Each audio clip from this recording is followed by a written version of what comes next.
Hey guys, Dan Hood, Big DH 2000 here. Back around the beginning of August, Sammy he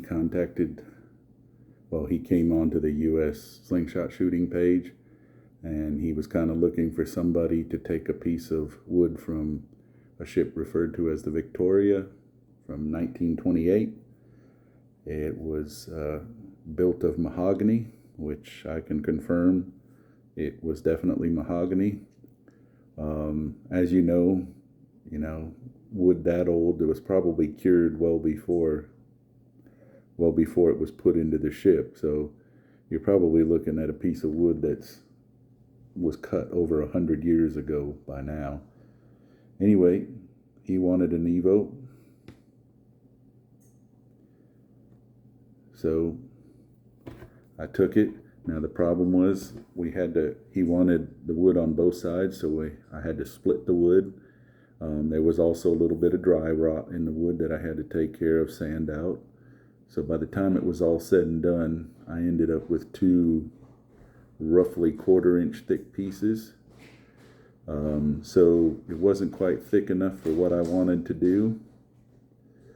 So I ended up putting another little spacer in and adding a little bit more swell on the top to give it more the ergo shape that's needed.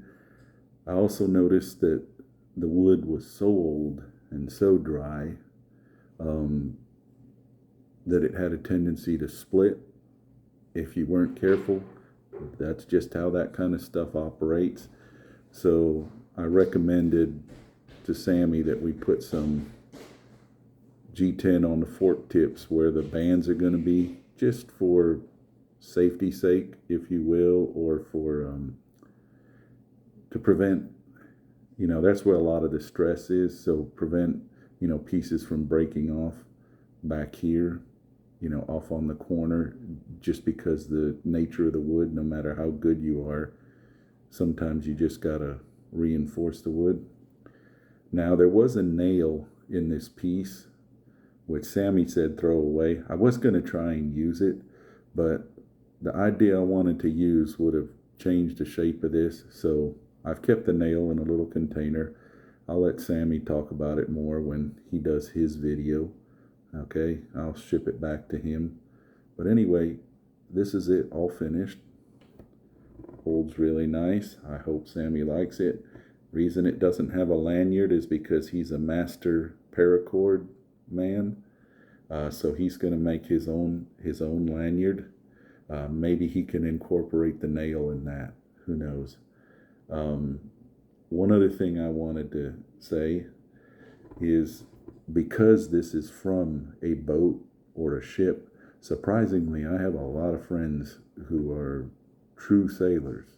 They actually operate boats and ships all over the world. And I used a boat epoxy or an epoxy that's frequently used on boats to glue this all together. State-of-the-art, top-of-the-line stuff. I don't use it as often because it's a bit messy and it takes a lot longer to dry. So I save it for special occasions like this, or when I need a long drying epoxy. In this case, I didn't, but seemed only wise to use it given this. This has got my standard polished finished. Anyway, hope Sammy likes it and hope you guys do too. Be on the lookout for an awesome video from him explaining the ship and where it came from and how this all worked. Take care.